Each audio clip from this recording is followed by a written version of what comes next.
Bonjour à tous, aujourd'hui, corrigé du sujet officiel, donc métropole, brevet des collèges 2021, c'était le 28 juin, et on est sur l'exercice 4, donc petit programme et un script avec Scratch. Donc on commence tout de suite avec deux questions qui concernent le programme de calcul qu'on vous donne dès le début. Alors, première question, vérifiez que si on choisit 4 comme nombre de départ, avec le programme, on obtient 18. Alors, ce programme, donc il y a 4 lignes, choisir un nombre, donc déjà on choisit 4, prend le carré du nombre de départ, donc on met au carré, ce qui va me faire 4 au carré, donc 16. Ensuite, on ajoute le triple du nombre de départ. Il faut bien comprendre que le nombre de départ, c'est donc 4. Nombre de départ, on va ajouter le triple de 4, donc ici, plus le triple de 4, donc plus 3 fois le nombre de départ, donc 16 plus 3 fois 4, ça fait 16 plus 12, ça fait 28 pour l'instant. Et ensuite, on soustrait 10, on fait donc moins 10, donc on obtient 28 moins 10, effectivement, ça donne bien 18, donc c'est vérifié.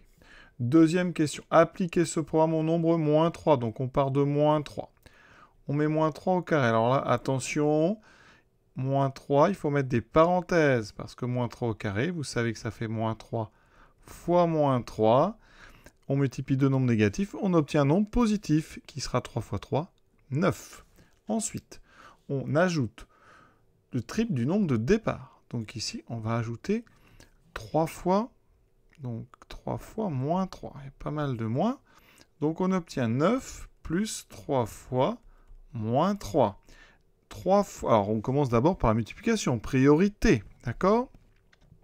Donc ça donne 9. Et on doit faire 3 fois moins 3. On multiplie un nombre positif par un nombre négatif, j'obtiens un nombre négatif. 3 fois 3, 9. Donc ça fait 9 moins 9. Et ça fait donc 0. Et une fois qu'on a ce nombre 0, on fait la dernière étape. Alors je vais aller vers la gauche. On doit soustraire 10. Donc on fait 0 moins 10. Et donc on obtient moins 10. Donc si on applique ce programme au nombre moins 3, on obtient moins 10. Troisième question, vous trouverez ci-dessous un script. Donc le voici, il faut le compléter. D'accord? C'est-à-dire compléter les lignes 5 et 6. Si vous remarquez, ici, c'est la ligne 5 et ça, c'est la ligne 6. Il manque ici des nombres dans les petites opérations. Et on doit reproduire donc le programme. Alors, ce programme, qu'est-ce qu'il nous disait? Prendre le carré du nombre de départ. Alors, ici, choisir un nombre. Donc là, ici, ça veut dire, c'est donc la ligne qui correspond à choisir un nombre. Ce nombre, il est rentré dans x. Et on fait ici x fois x. Donc là, effectivement, on prend le carré. Donc ça, c'est bon. Jusque-là, il n'y a rien à faire. On doit ajouter le triple du nombre de départ. Donc ici, on doit ajouter un autre nombre. À ce moment-là, il s'appelle y. Donc on le retrouve ici. Et on doit lui ajouter 3 fois le nombre de départ. Alors, le nombre de départ, il s'appelle x. Donc ici, eh bien, on doit faire 3 fois le nombre de départ. Donc 3 fois x. Donc ça, c'est bon. On a bien fait triple, donc plus le triple du départ. Et ensuite, on doit soustraire 10. Donc soustraire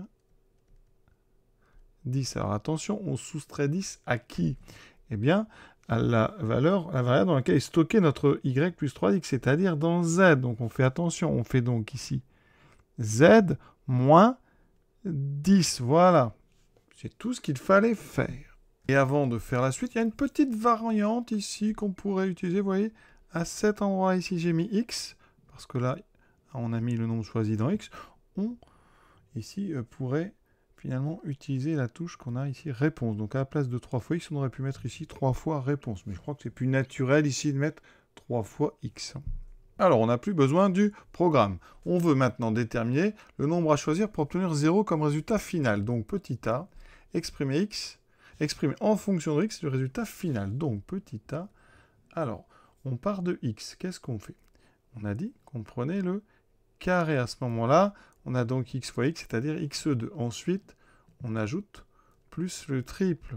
Donc, on va faire x carré plus 3x. Et là, on doit soustraire 10. Donc, on fait moins 10. C'est donc x carré plus 3x moins 10. Donc, résultat final, c'est égal à x carré plus 3x moins 10.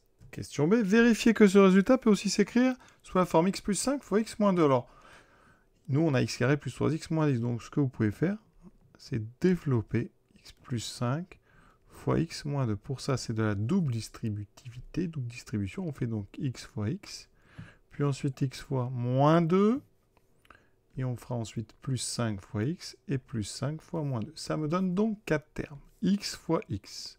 Alors, je vais aller doucement. Ensuite, plus x fois moins 2, plus 5 fois x, plus 5 fois moins 2.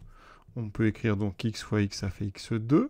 Plus x fois moins 2, c'est donc moins 2 fois x. Donc on écrit moins 2x. Plus 5 fois x, ça fait donc plus 5x. Et 5 fois moins 2, on a donc un nombre négatif. 5 fois 2, 10. Il reste à réduire. Ici, vous avez 5x. Vous avez moins 2x, si on les ajoute, 5 moins 2, ça fait 3, il reste donc plus 3x moins 10. Donc effectivement, c'est bien égal au résultat final qu'on a trouvé dans la question 4 petit a. Question C, quel nombre? Alors il y a un S, on ne sait pas s'il y en a plusieurs. Doit-on choisir au départ pour obtenir le nombre 0 à l'arrivée? Donc on résout avec un T. On résout donc résultat final égale 0. Pour ça, on va utiliser, bien sûr, la forme factorisée. D'accord?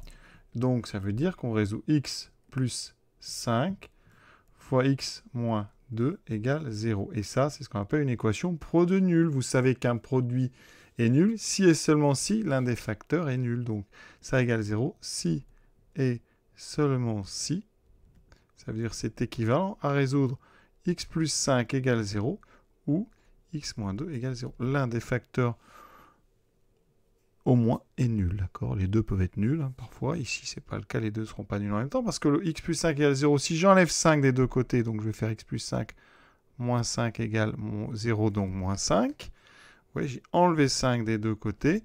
Ça me donne ici x, parce que 5 moins 5, ça fait 0, x égale moins 5. D'accord? Ou, ici, j'ajoute 2 des deux côtés, donc je fais plus 2, j'obtiens x égale 2. Donc, j'obtiens deux solutions qui sont moins 5 et 2. Donc, il faut choisir soit moins 5, soit 2 pour obtenir un résultat 0 à l'arrivée. Et cet exercice est déjà terminé. Je vous souhaite une bonne fin de journée à tous. À bientôt.